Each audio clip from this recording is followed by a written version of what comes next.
Replacing the needle is sometimes necessary when it's dull, bent, or broken, or when you need to customize the size or type of needle to the fabric you're sewing.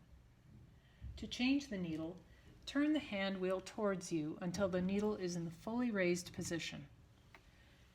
Then, using the Bernina screwdriver, you're going to loosen the clamp screw, which is to the right of the needle housing, while holding on to the needle so it doesn't fall through the throat plate.